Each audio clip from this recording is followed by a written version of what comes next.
Welcome to the Lord of the Rings Lorecast, the show that explores the background of Tolkien's amazing world from the very beginning.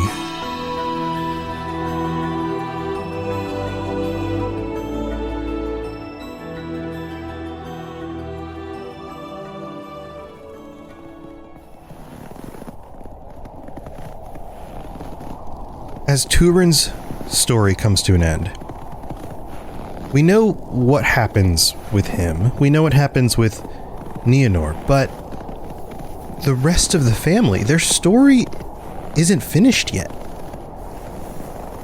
Think about it.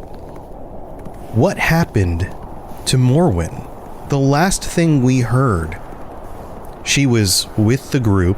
Remember, she and Neinor were headed out towards Nargothrond in order to go see if they could find Turin.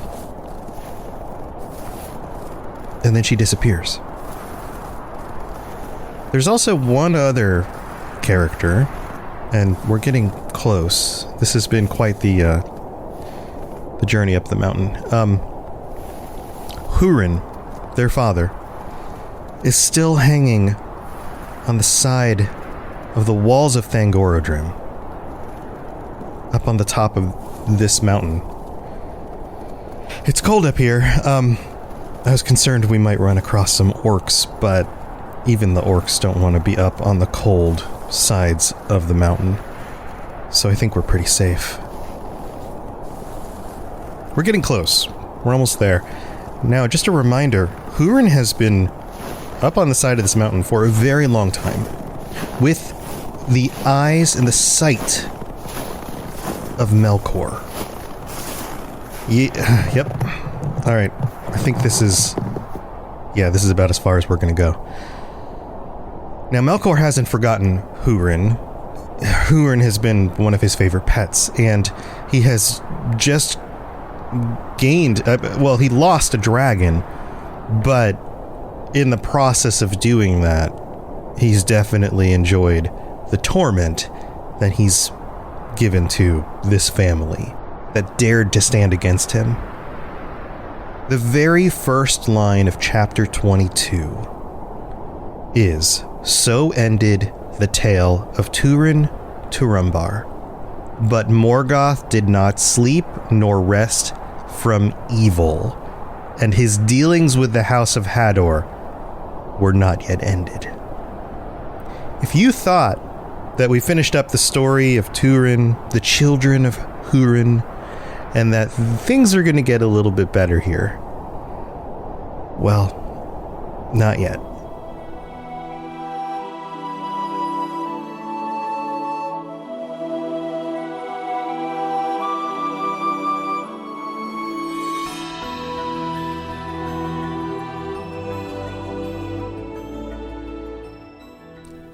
All right, I'm off the side of the mountain, and it's a good thing, too, because, well, I'll point out the reason in just a moment. Let's get back to the text.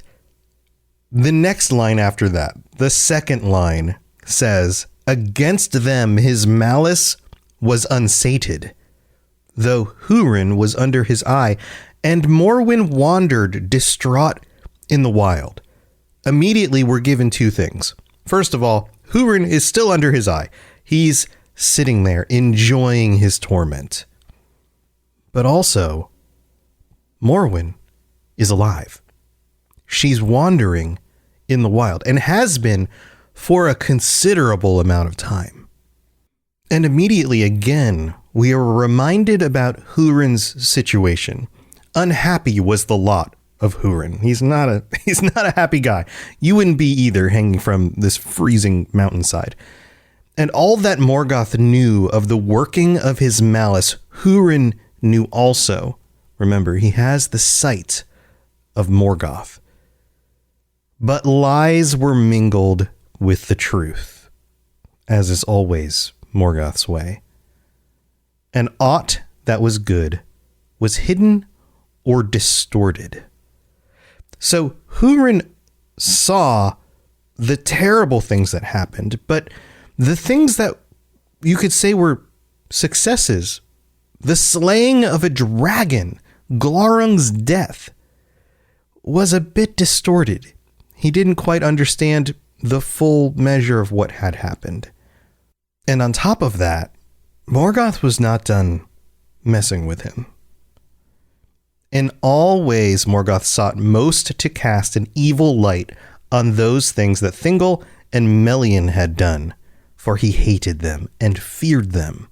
When therefore he judged the time to be ripe, he released Hurin from his bondage, bidding him go whither he would. And he feigned that in this he was moved by pity, as for an enemy utterly defeated.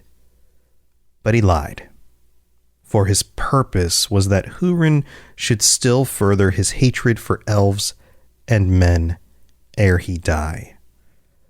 What is he up to? What is Morgoth's plan in this? Can you imagine? Can you imagine being Hurin up on the side of this mountain and watching the tragedy unfold of your children, their last breaths? And then Morgoth shows back up and he goes, "Oh, Hurin, how tragic. Well, you clearly are at the lowest point you've ever been, old man," because he is old at this point, or at least he looks considerably older. "Maybe it's time I let you go. Maybe I'll have pity on you and let you live out the last few days you have left." But that wasn't his purpose. His purpose wasn't to actually pity him. He didn't care. Morgoth has a plan. And Hurin knows it. It says in the very next line, "Then little, though he trusted the words of Morgoth, knowing indeed that he was without pity, Hurin took his freedom and went forth in grief, embittered by the words of the Dark Lord. And a year was now gone since the death of Turin, his son. It has been a year, and yet he is released." So of course he takes that. He doesn't want to hang out on the side of this mountain anymore. Sure, let me go, make up whatever reason it is you want to let me go, but okay, I'm done. Now, this is a situation that is different than we have seen before. We don't usually see Morgoth release prisoners back out into the world unless there's a reason. And in previous situations where he hung people on the sides of the mountain, they had to be cut off by somebody saving them. And in this case, that hasn't happened. Nobody has come to Hurin's aid. He is all alone. Now, we are given a time frame here. It says, for 28 years, he had been captive in Angband. 28 years. 28 years up on the side of that mountain. First of all, that's incredible. Secondly, it gives us a sense of possibly how old he would be at this point. He was a young enough man to be fighting in the Narniath Arnoediad, which was roughly 28 years previous to this, right? So if he was in his young 20s, maybe 30s at that point, at the oldest, he's in his 50s here, maybe 60s at the most. So he's an older man by this point, but he could be 55 years old. He's not 70, 80, 90 years old at this point. He doesn't look like Gandalf yet, except he kind of does. These 28 years have been really rough on him. It says his hair and beard were white and long. I would imagine he hasn't had a haircut in 28 years. So he does kind of have that Gandalf thing going on. Long white hair, long beard. He's been aged by the weather and the stress, so he looks even older than he is. But remarkably, it also notes that he walked unbowed, bearing a great black staff, and he was girt with a sword. What can we make of this? First of all, he is a noble human. He is a noble man. And even if he was in pain and physically not the person that he was before, he stood upright and used a cane to do so, and was also girt with a sword. these are items that Morgoth gave to him on his way out. Now, he didn't come in with a cane, and maybe would have gotten his old sword back. I doubt it. He was given some supplies in order to get back out into the world. And not only was he given supplies, he was escorted. Morgoth sent a contingent of orcs in order to, first of all, get him down. Morgoth wasn't going to do that himself. And then walk him back out into the world, back to the south. Now, we are told here that he passes into Hithlum, which we've talked a lot about, and tidings came to the chieftains of the Easterlings that there was a great riding of captains and black soldiers of Angband over the sands of Onfoglith. That word is hard to pronounce. Onfoglith. And they came with an old man, one that was held in high honor. Now, if this is the case, if you are one of the Easterlings, one of the men of Hithlum, and I use men here to mean humans. This is how Tolkien speaks. So the humans of Hithlum, the not elves, the men. And you see this contingent of orcs coming at you, and among them, your scouts are reporting at the front is a human held in high honor. You're probably thinking, this is a traitor. This is somebody who has been working with the Dark Lord and has earned a place of honor to be riding at the front of a group of orcs. What is going on? Who is this? And why are they coming? And so word spreads out. People start talking about who is this high lord of a white-haired man at the front of this group. But the orcs do not attack. They are simply escorting him. And so the people of Hithlum let them pass because they're not looking for conflict here. We are told that they let him walk at will in their lands, in which they were wise, for the remnant of his own people shunned him because of his coming from Angband as one in league and honor with Morgoth. They thought he was of the enemy and didn't recognize him. And this hurt. Hurin had spent 28 years up on the side of a mountain, and when he finally returns home, this is what Tolkien says, it increases the bitterness in Hurin's heart. So he leaves Hithlum and heads up into the mountains. Now we have to remember, what did Hurin do before he was captured by Morgoth? He was one of the only humans to have seen Gondolin, the hidden city up in the mountains, to speak with Turgon. And Turgon had helped him. Turgon was told that somebody from the House of Hador would bring blessings to his kingdom, would help him in a time of need. And so if Hurin's own people shun him, don't remember him, maybe his old friend will. But maybe this is exactly what Morgoth was hoping for. This passage right here says, he desired to come again to the hidden realm of Gondolin.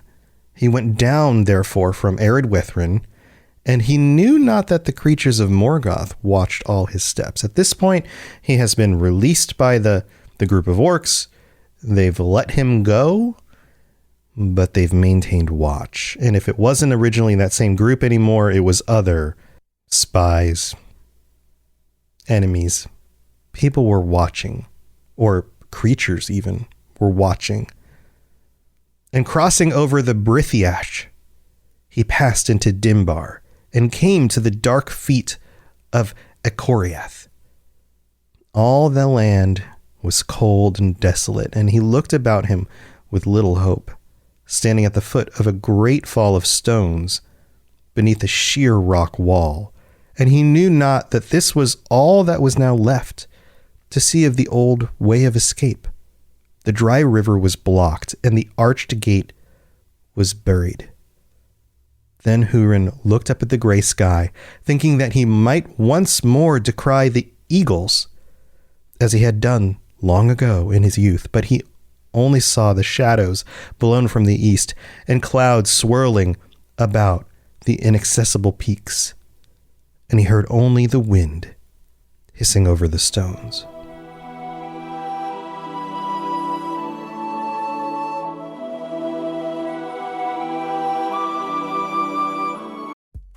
It's time for that spring reset. I'm taking a look at everything in my closet and figuring out that, oh no, this absolutely needs to go. And it's about time I replace things so that my clothes aren't older than my 15-year-old. Now you might think that they lasted that long because they were well made, but no, they're in terrible condition. Unlike the new jeans I just got from Quince. Jeans have always been my personal go-to because you can kind of wear them for lots of different things, but maybe they're not your thing. Maybe you're looking for, 100% European linen with insanely soft flow knit activewear fabric. It's definitely getting warmer, and their flow knit activewear is moisture wicking, anti-odor, and soft enough that you'll actually want to wear it every day. So pick out what you want. You can't go wrong because they have prices 50 to 60% less than similar brands. And like I said before, they are high quality. I continue to wear their clothes all the time, and I know that these new jeans are going to last me a lot better than the other things in my wardrobe. And on top of it, they look great. They're so comfortable, and I spent just as much on the jeans that I am now cleaning out of my wardrobe. So if you're looking for something better, just all around better, go check out Quince. So go do it right now. Refresh your wardrobe with Quince. Go to quince.com/ringslore for free shipping and 365-day returns. Now available in Canada too. Go to quince.com/ringslore for free shipping and 365-day returns. Quince.com/ringslore. IPVanish protects every device you own. Your phone, your laptop, your smart TV. If it connects to the internet, it should be protected. IPVanish encrypts your connection and masks your IP address, helping keep your browsing private at home and on public Wi-Fi. And with no device limits, one account covers everything. Stream with added privacy, browse securely, connect with confidence. Online protection made simple. Right now, save 83% off the 2-year plan. Get started today at ipvanish.com/audio and take control of your privacy with IPVanish.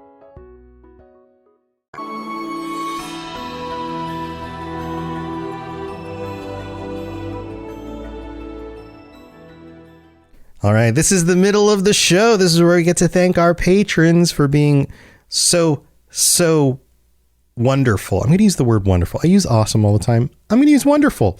Wonderful patrons for helping to support the show, keeping it going, supporting me. I really appreciate it. And let's do our shout outs. We've got some new ones, Thomas H. and Sylvia E. and Joshua L. and Robin H. And that's it. Those are our new patrons. My eyes continue to scroll and then there's nothing there. So thank you for your support and for signing up. And a big shout out to our VIP patrons, Bo, Brad S, Brandy D, Chewbacca, David M, Drupal, Esoteric Rage, Jesse P, Capenna, Larry, Obi-Wan Kenobi, Patrick W, Sam B, Shannon L, Tyler M, and Wes P. Thank you for all of your support. We're at 197, 3 away. You might be the 200th patron if you go to patreon.com/LOTR Lorecast and check out what you can get, which includes a whole host, like a year's worth of bonus episodes at this point. So if you're looking for more content, there's absolutely a way to get it. And those episodes are much more personal. They're more conversational. The main episodes are me in storyteller mode for the most part. And those episodes are more of me and you sitting there contemplating concepts and ideas and sharing our thoughts about things. They're a little more speculative, a little bit more out on the edges of thoughts and concepts and things like that. And recently we had a really good episode last week where I answered some of your questions. I've gotten some new questions again this week and some comments, and I'm going to dig into them, including one in particular about the whole pairing of elves and men and how it always seems to be a female elf and a male man. Did I just say male man? Male human? there really needs to be a better word for that, which I should just try and say human all the time. And, but are there any of the opposite? And, in fact, there is. And I'm going to go over that in the bonus episode. So if you're interested in that, check that out, sign up on Patreon, and, get some bonus episodes, get some ad-free episodes, all of that kind of stuff. All right, I've been going on too long about that. Well, I need to read out our new review. This comes from Nade Monkey. This is on Apple Podcasts, which, by the way, if you leave a 5-star review, I will read out in a future episode. Nade Monkey says, best out there. I listen on Spotify, but had to give a review on here to support the gold of this podcast. Thank you, Nade Monkey. That's awesome. Thank you for taking the time to jump over to the other platform and leave a review. That is extremely helpful. Speaking of Spotify now has a feature that is slowly updating on everybody's apps on their phones, that if you listen on Spotify, or if you want to go look it up on Spotify, you can pull up the episode and you will see a question on all the new episodes that says, what did you think about this episode? And you can leave a response. So if you would like to leave positive comments on there about the things you like about each of the episodes, that would be amazing. Now, that means that we're going to get a lot of those. So I can't read those all out on the show, especially because it's on a per episode level rather than just a per show review. So it's kind of their way of doing a review, but it's more like the comment system on YouTube. So leave some comments. I'd love to hear your thoughts. I will be reading and checking in on these. And, if I've helped you get through your day and you want to leave me a warm fuzzy in response, that would be amazing, because your comments and your positivity fuels me. Absolutely. It can turn my day around. So thank you for all of your support. Let's get back to the story, because this is getting good.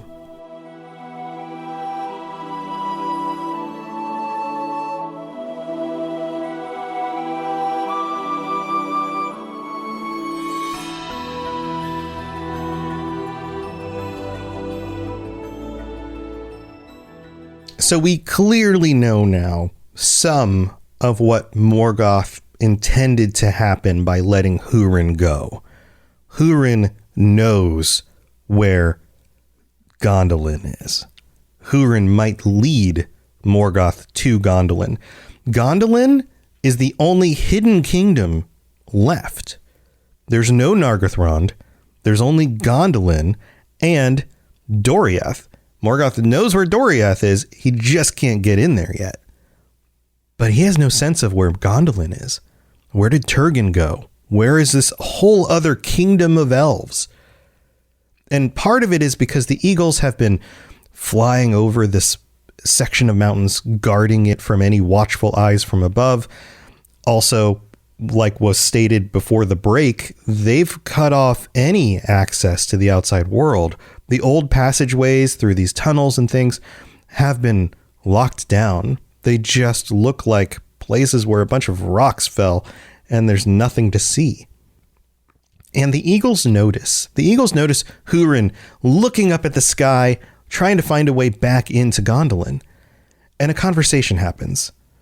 It says here, but the watch of the great eagles was now redoubled, and they marked Hurin well, far below, forlorn in the fading light. And straightway Thorondor, remember Thorondor, the Lord of the Eagles, himself, since the tidings seemed great, brought word to Turgon. And Turgon said, and maybe I should pronounce it Turgon? I sound like the Swedish chef if I say it like that. Turgon. I don't think I'm going to do that. So I'm just going to say Turgon. Turgon. I'm add a little bit of a ooh in there.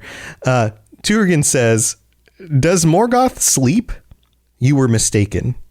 Not so, says Thorondor, meaning like there's no way Morgoth let him go. Not so, says Thorondor. If the eagles of Manwë were wont to err thus, then long ago, Lord, your hiding would have been in vain. Basically, if I wasn't good at this, if I couldn't recognize something I'm seeing at a distance because I have the eyes of a great eagle, then we would have failed you a long time ago. Then your words bode ill, said Turgon, for they can bear but one meaning. Even Hurin Thalion has surrendered to the will of Morgoth. My heart is shut. He thinks that Hurin has now decided to work with Morgoth, and so that's why Morgoth let him out. But then Thorondor was gone, Turgon sat long in thought, and he was troubled, remembering the deeds of Hurin of Dor Lomin. And he opened his heart and sent to the eagles to seek for Hurin and to bring him, if they might, to Gondolin. So at this point, he's like, no, I know this man. This is a good man. We should reach out to him. He is not a spy of the enemy. We should go reach out to him. But it was too late, and they never saw him again in light or in shadow. This is one of those foreshadowing moments that, we've talked about this. Tolkien likes to sprinkle these in there. So Hurin decides to leave. He leaves the cliff face that he was at. And we're given this really interesting description here. It says, "For Hurin stood in despair before the silent cliffs of Echoriath, and the westering sun, piercing the clouds, stained his white hair with red. The sunset was casting this red color onto his hair. Then he cried aloud in the wilderness, heedless of any ears, and he cursed the pitiless land. And standing at last upon a high rock, he looked toward Gondolin and called in a great voice, Turgon, Turgon, remember the fen of Serich. O Turgon, will you not hear in your hidden halls?" But there was no sound, save the wind in the dry grasses. "Even so they hissed in Serich at the sunset," he said. And as he spoke, the sun went behind the mountains of shadow, and a darkness fell about him, and the wind ceased, and there was silence in the waste.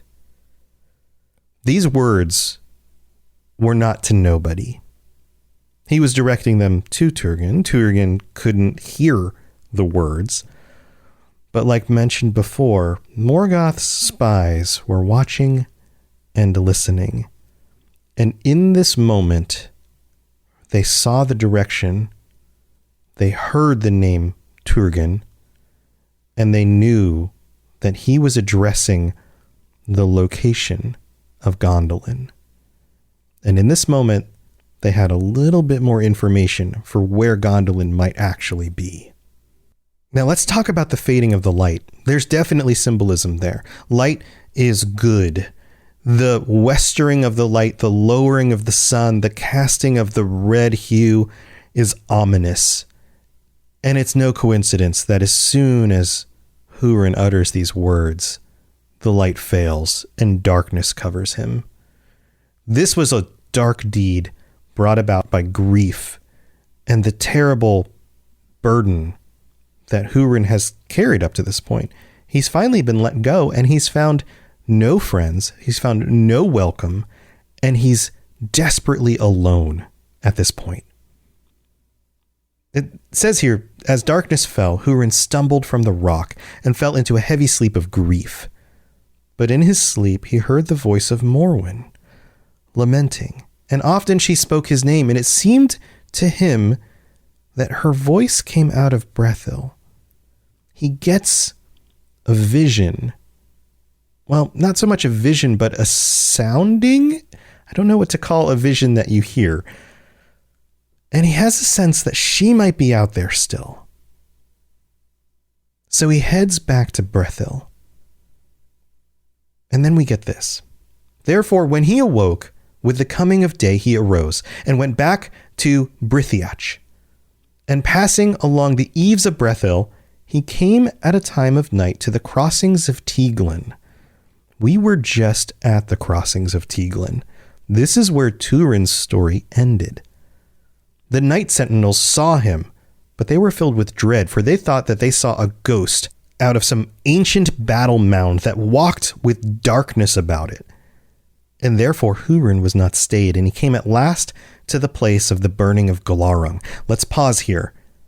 First of all, this is a reference to battle mounds and the idea that you can have a barrow, a burial mound that has the bodies of the dead and the unfinished dead. I guess the dead who have not passed on yet can linger as ghosts.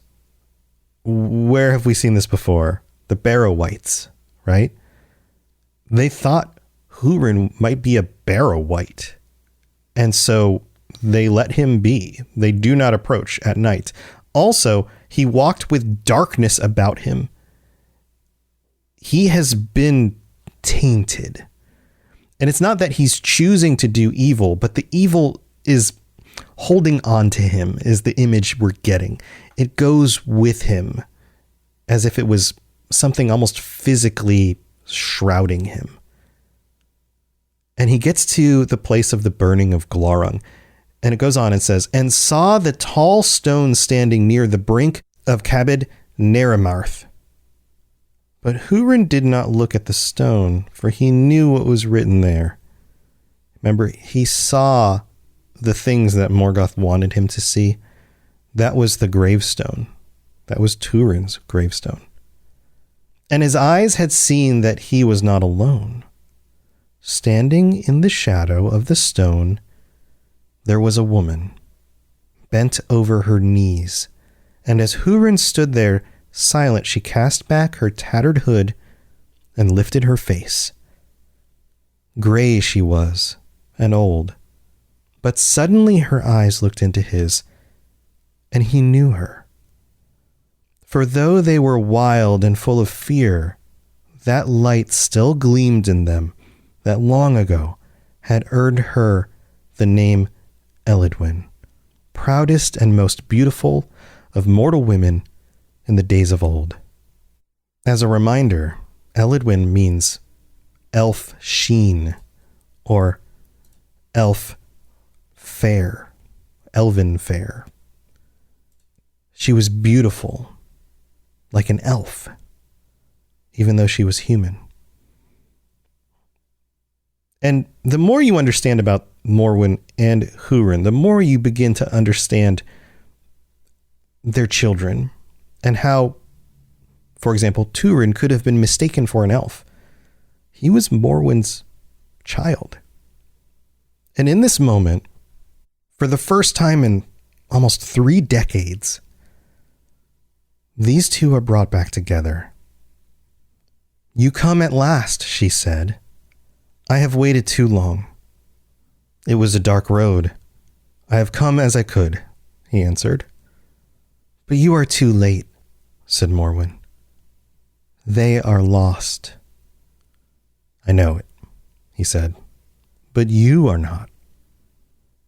But Morwen said, almost. I am spent. I shall go with the sun. Now little time is left. If you know, tell me, how did she find him? But Hurin did not answer, and they sat beside the stone and did not speak again. And when the sun went down, Morwen sighed and clasped his hand and was still. And Hurin knew that she had died.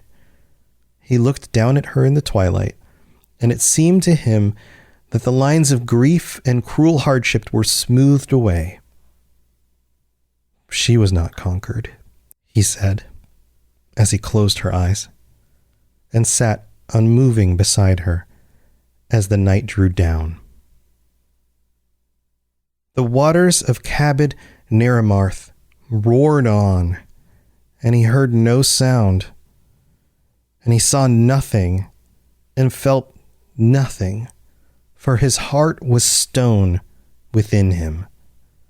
But there came a chill wind that drove sharp rain into his face, and he was roused, and anger rose in him like smoke, mastering reason, so that all his desire was to seek vengeance for his wrongs and for the wrongs of his kin, accusing in his anguish all those who ever had dealings with them. Then he rose up, and he made a grave for Morwen above Cabed Nerimarth on the west side of the stone, and upon it he cut these words: Hurin is at the site where he has lost his entire family. Both of his children he was able to witness from afar, and in the very moment that he rediscovers his wife, that she's alive, she finally came to the burial place of her children, most likely both of them. But again, we don't necessarily know where Nianor's body ended up. But this is Turin's burial site. And coincidentally ran into her husband who had been let free.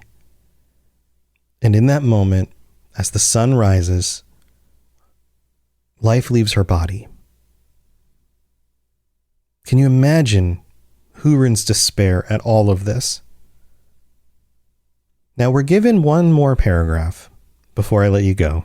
It says this: "It is told that a seer and harp player in Brethil named Glirhuin made a song saying that the stone of the hapless should not be defiled by Morgoth, nor ever thrown down.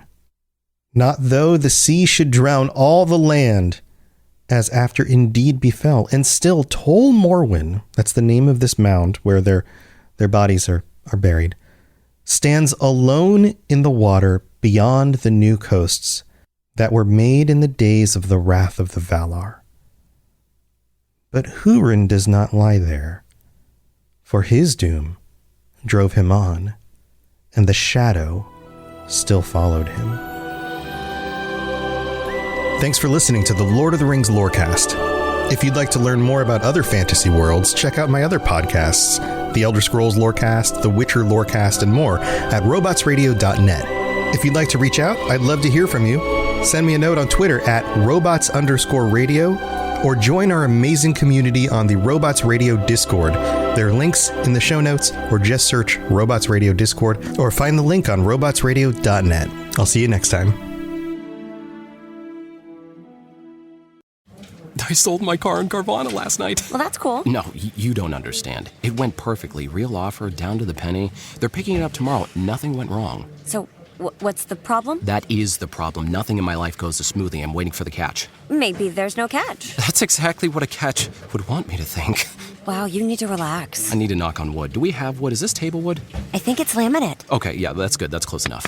Car selling without a catch. Sell your car today on Carvana. Pickup fees may apply.